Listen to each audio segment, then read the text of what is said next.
Support for Carolina Business Review provided by Grant Thornton.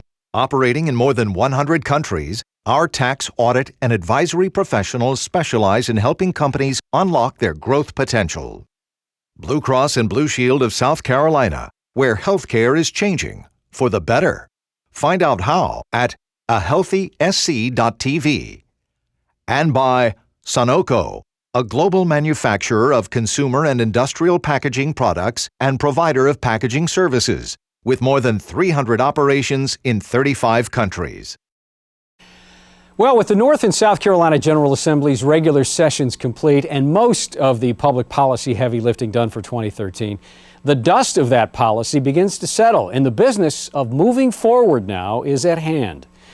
Welcome again to the most widely watched program on Carolina business and public policy. I'm Chris William, and this time, Otis Rawl from the South Carolina Chamber and economist Dr. Frank Hefner from the College of Charleston start the dialogue. Major funding also by Novant Health, bringing you world-class technology, clinicians, and care when and where you need it. The Duke Endowment, a private foundation enriching communities in the Carolinas through higher education, healthcare, rural churches, and children's services. And by Blue Cross and Blue Shield of North Carolina. Who's responsible for rising healthcare costs? Join us and many others in a candid discussion at letstalkcost.com.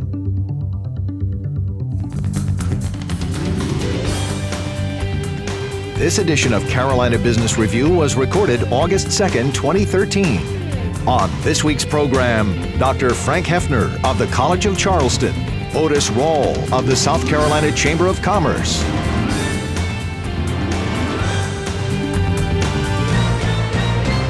Now, Chris William.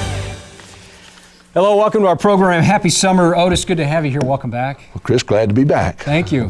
Frank, good to have you from the Low Country. Thanks for coming up here. And by the way, thank you, both of you. You know, you've been a couple of our panelists that repeat customers and great, and you always make time to come join us. And I know it's not a small commitment, so sincerely, thank you to you both. Let's start with, the latest unemployment number. I don't want to go too far down this road, but the latest unemployment in both the Tar Heel State and the Palmetto State both ticked up. Mm-hmm. Nationally, that number went down. Frank, listen, since you're the purveyor of the dismal science over here, let me start with you. Isn't that number supposed to be going in the opposite direction with summer seasonal employment? We're all feeling better about the economy. Is this the wrong direction? Well, remember, not only am I dismal, but I have two hands, so I've got one going up and one going down at the same time, and then I'll contradict myself later on. But the real issue with the unemployment numbers, fortunately, thank goodness, this time they released it on time instead of an early advance notice like they did last month. I don't know if you caught that, where they made a mistake and they did a pre-announcement, but nobody lost or made any money off the deal, so there's no big issue there. But what happens with these numbers is that we're chasing 0.1%. And so even though there's a change in either direction, it's not a substantial change. So the national number goes down, the unemployment rate drops just a tad. Oh, big deal. The biggest problem there is that the labor force participation rate has actually dropped, which means the number of able people in the workforce has declined. And that's not good for a healthy economy. So the question is not the unemployment rate, but are we generating the kind of jobs we need? Are we getting people working, and more importantly, working in the kinds of jobs that will move either state, both states and the nation forward? And that's the big debate right now. Yeah. Otis, before we move down this workforce, what's the workforce really like, and looking under the hood here, is there anything you can add to this unemployment number? Is this even anything you worry about? Well, honest to goodness, Chris, I don't know how all these things interplay with the Affordable Health Care Act. But a lot of our businesses are making decisions now on what type of employment that they're going to have for the next 4 or 5 years, and even whether or not they're going to employ people. Under the Affordable Health Care Act, there are limits where certain parts of the act kick in. For instance, if you've got more than 50 employees, then you've got to do certain things. So I think there are a lot of people standing back, waiting now that everything's been delayed, trying to figure out what their entire workforce looks like. Are they going to fill it with part-time employees, or they go beyond that step 50 where they incur all these additional expenses. I think that's slowing some of the growth down. I think the other issue that we're dealing with too nationally is, we were hoping that you could get 300,000 or 400,000 new jobs created each month, very much like we have in February. But we've been below 200,000 every month nationally. So whatever's happening is happening nationally, and for my folks, I think it's affordable health care and trying to decide what their workforce looks like and how many people they're going to employ down the road and what those costs could be. So Frank, does Obamacare, is the extension of some of the deadlines in Obamacare to next year and to 2014 and 2015, is this having a chilling effect to what Otis is just talking about? Well, it introduces more policy uncertainty, and policy uncertainty is really not very healthy for a growing economy. And I think that's the biggest problem, because for fear of making a mistake by doing something, a lot of people will choose not to do something. And as a result, they won't expand. They won't go where they need to go in terms of where their business should be. But back to some of the statistic numbers I want to point out is that if we realize that the GDP figures, which was recently revised all the way back decades, and it turns out we discovered that on the revised gross domestic product numbers that the recession wasn't as bad as we had thought, and the recovery was a little bit better than we had thought also as a result of that. Well, let's put that in context. For some reason, they've re-benchmarked it and revisited how they're going to measure it, but I think the job numbers are the more telling numbers. How much is actually produced is, of course, obviously very important, but the bottom line for most people walking around the street is whether they have a job or not, and whether that job pays a decent salary. Do you feel, let me interrupt you here for a second, and I want you both to answer this question. Do you feel like those that have jobs, all of us, sitting around this table, no matter what level, do you think there's still that level of uncertainty? I know we have this huge gap in unemployment, and those, as you said, that had just walked away from even trying to find a job, but is there still that acute sense of, gosh, any moment the next shoe could drop and I could lose my gig, if you will? Well, I think for the consumer confidence numbers say no. It says that people are actually feeling better about their prospects. So I think 2 years ago, when everyone was worried about these issues, and rightfully so, after 2 years of maintaining your job, that fear kind of disappears. And I think you'll see that also. Well, talking to my folks, and what they're still concerned with is things at the national level that limits their decision-making process. Like, they still believe we got to fix the federal debt, that even though things are improving there, the debt's not really growing at the rate it was. I think that if you want to, the horror show that could happen in any time, it doesn't take but one world event to kind of throw us in disarray.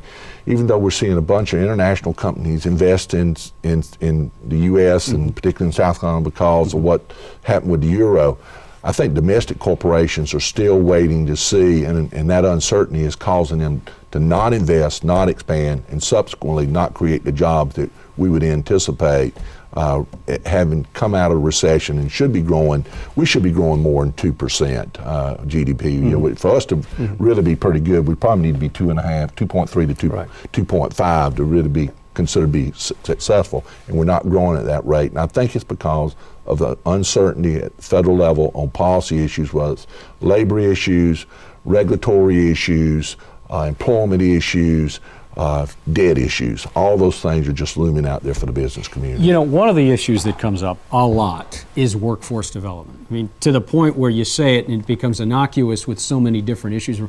And I want to frame it this way. The technical college system in South Carolina, the community college system in North Carolina, just different names for the same thing, have long, at least in contemporary history, have said that they need to be the place to have those apprenticeship type programs, to be the interaction between business and education.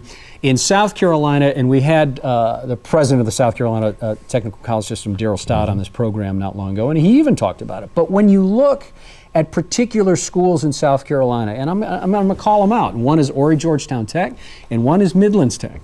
And these are community college / technical college systems that that talk about workforce development, but when you look at their marketing and their public relations, this is about they want to be the gateway for the 4-year degree. Yeah. They want to reach out and get the people to say, come here, you can get into USC, you can get into Clemson, you can get into College of Charleston, take your pick, or you can get into Furman, wherever. But my point is, they're talking about one thing, but they're spending their money on marketing in the other. Do you get that sense?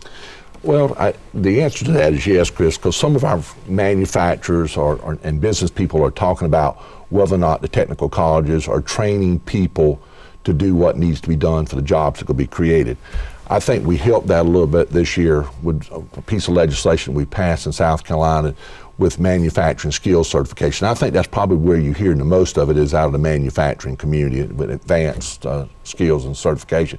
But hopefully what we'll do by putting this program is have a standardized program that addresses what manufacturers are looking for and the type of skill sets they've got. A lot of places, I think where we've kind of lost that mission is it's cheaper to go get an English 101 or Math 101 that you can transfer to a university without the cost. And you know, the business community has been part of the reason that we've developed these bridge programs between the technical colleges and the 4-year. So we created a little bit of ourselves. But the real issue is, should the technical colleges be a training avenue for the jobs that are creating, like Ready SC, where if a Boeing comes in or a Michelin comes in or BMW, where they actually train those folks for the types of jobs that's going to be created. Should they be There's doing no that? question. And they do a really good job of it. I just think that it's a lot of it's incumbent on the business community to go back and tell our students in high school where the jobs could be created, what type of pay is going to be in those jobs, and try to direct these kids to these technical jobs that require associate's degree. And we know that manufacturing is where most of the jobs could be created. But some of it is on ourselves that we're not delivering the right message, because when you think about manufacturing, you think about the old textile jobs, dirty factories, low-paying jobs, and that's not the case now. Most jobs in manufacturing, $50,000 jobs with benefits and all. And I'll use Michelin as a great example. They're recruiting folks right now, paying for them to go to school, doing apprenticeships and workforce issues while they're going to school in their plants. And a child a young adult has a chance to go to school, have his education paid for, have a job, put that money in the bank, and really kill two birds with one stone. So we as the business community have got to develop the concepts to take to the technical colleges to accomplish what needs to be done. Okay, Frank, you don't have to go far anywhere, and you've even talked around this issue to hear businesses say there is a work skills gap, plain as day. Yes. We can't find people to put in these jobs. And my guess is it's a lot of that squarely rests on the South Carolina Technical College system. Is the technical college system doing as much as they need to be doing to bridge that gap? Well, I'm glad you brought up Michelin as an example. I mean, to use, because it's a European firm, and in Europe they've done this for a long time. Now, Europe's got a lot of pluses and minuses. They got an incredibly high unemployment rate, and in some parts of Europe they're really, they're moribund. They're just stagnant. But Germany has got a traditional, very good workforce preparation program, with the understanding that not everyone's cut out to go to college, and there is no Federal Reserve policy that's going to convert a philosophy major into a plumber. So you just can't do that. When the jobs are open in one field, you're going to need certain kinds of skills. And we need to have that emphasized more, that there's nothing wrong with not going to college. And there's a lot right with getting a high-skilled, high-paid, technical type job, which can be across the board in a lot of fields, as you point, manufacturing, a lot of other areas. Unfortunately, the technical schools have started bridging more into the community college route, and as we've mentioned, and lost that focus. But a nice, healthy partnership with apprenticeships and training things, workforce preparation with businesses would work a long ways to that. All right, coming up on this program next week and then the week following, couple really good dialogues. Next week, Wayne Holden, Dr. Wayne Holden, is the new president and CEO at RTI, Research Triangle Institute, that is in Research Triangle Park. This is almost an almost $800 million research group that has been around for 50 years, and they are remaking themselves, and we'll hear more about the impact there. And then coming up after that, very interesting program, the chief executives of municipalities. Mayor Stephen Wakila from Florence, South Carolina, Mayor Stephen Benjamin from Columbia, Mayor Terry Bellamy from Asheville, and Mayor Patsy Kinsey from Charlotte. Let's talk about politics just a second. No surprise, South Carolina is a red state. It's been leaning right for a while, at least politically, in most cases. When you look at what's going on in North Carolina, now that North Carolina has and you can call it a supermajority, they run the House, they run the Senate, they have the governor's mansion, and there have been many criticisms, even from the right, to say that Republicans have overreached in North Carolina. No doubt they've made some meaningful changes in things like corporate tax reform and other great things, but they seemingly, according to many people, have gotten bogged down in some of the social issues around abortion, around some voter ID issues, around the official religion. There was one particular legislator in North Carolina that wanted to name an official religion. My point is this, is not to get too pointed here, but from your point of view, does the North Carolina GOP need to focus more on getting some of the larger issues done and not get caught up in the social issues? From my perspective, I think North Carolina's not any different than a lot of the other red states and what Republicans are doing in other states. And by the way, Otis, now North Carolina thinks it's a purple state. Yeah, it's a purple state. I got you. Well, but going to that, if you go back to the election and you really ask people what's important to them, it's jobs. And creation of jobs and creating wealth and creating growth in per capita income. And I think at times we lose the focus and focus on these social issues rather than picking up those issues that are really meaningful for the individual. I mean, nothing else really matters if you don't have a job, you can't pay the bills, you're wondering how you're going to get your next meal, you're wondering how you're going to clothe your children, those types of things. And I think once you get off on these other issues, yeah, they're issues, but are they really the issues that matter? As I travel the state and talk at local chambers of commerce and other business groups, you ask them what the number one thing that we ought to be focusing on is jobs.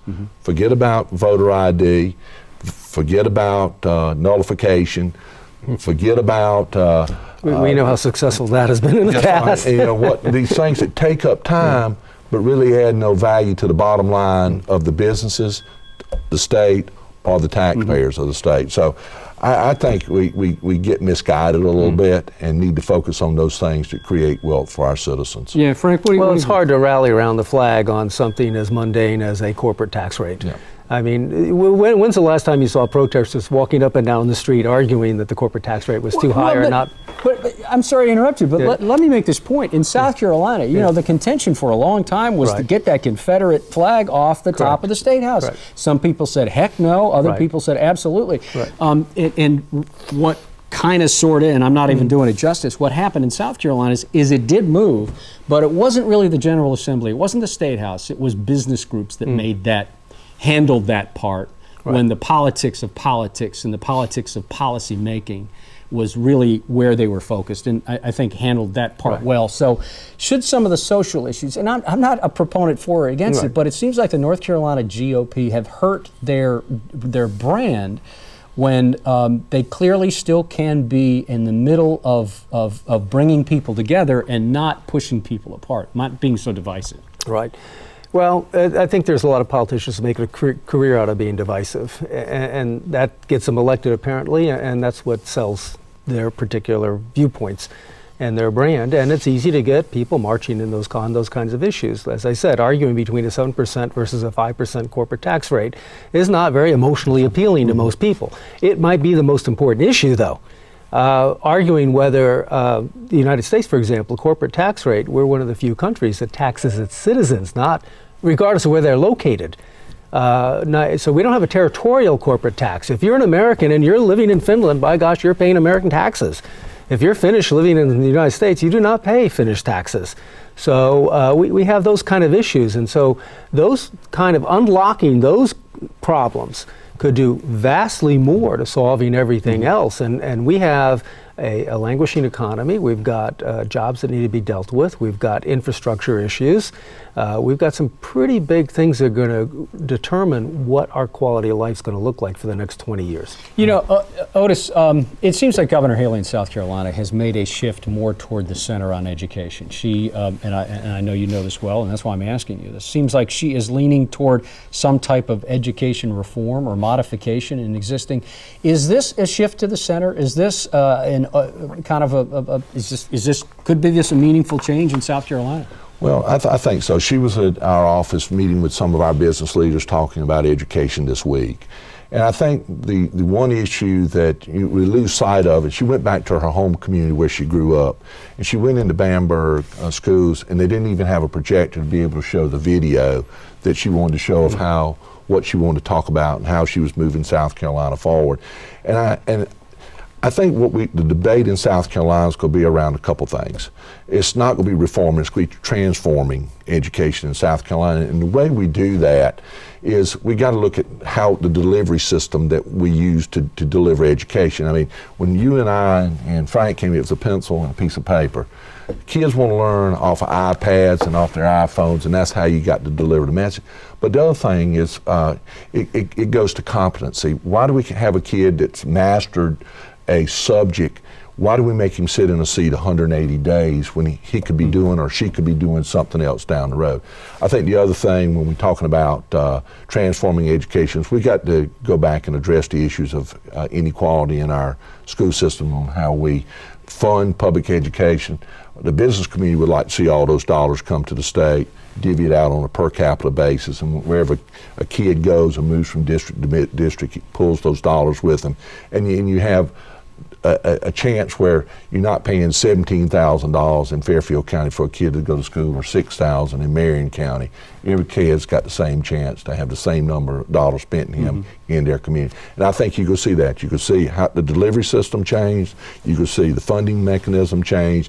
And I think you can see some real debate around early childhood education. We know that 39% of our children cannot read on grade level by the 4th grade. Do you think this debate will bear fruit and won't just be talking points? No, I think what you're going to see is going to be see dollars spent on early childhood education, reading programs, summer programs where kids get up to grade level.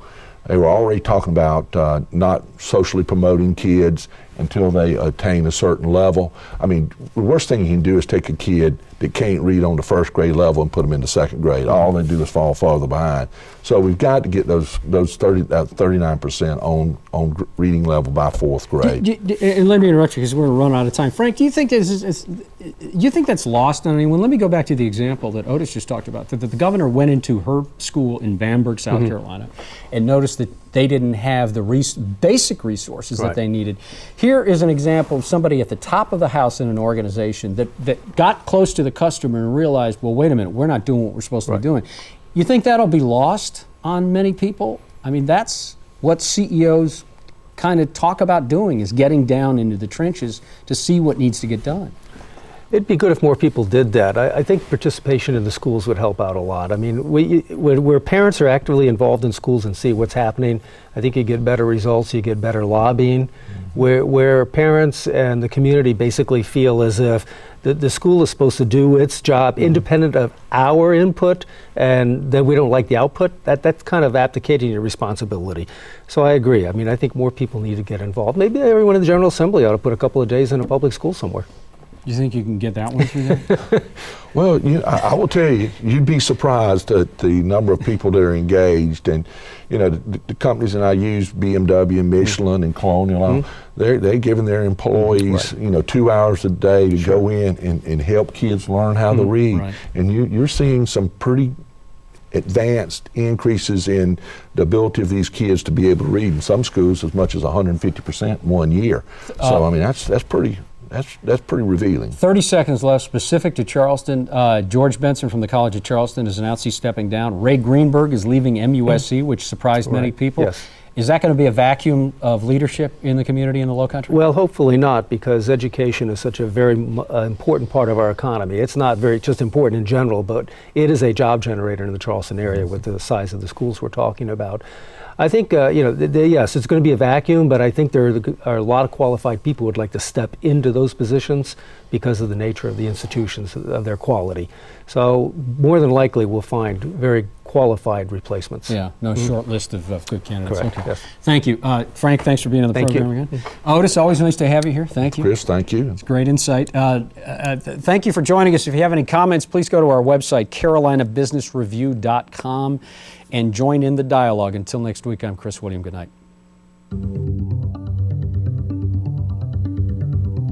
Major funding for Carolina Business Review was provided by the Duke Endowment, a private foundation enriching communities in the Carolinas through higher education, healthcare, rural churches, and children's services. Blue Cross and Blue Shield of North Carolina. Who's responsible for rising healthcare costs? Join us and many others in a candid discussion at letstalkcost.com. Grant Thornton. Operating in more than 100 countries, our tax, audit, and advisory professionals specialize in helping companies unlock their growth potential.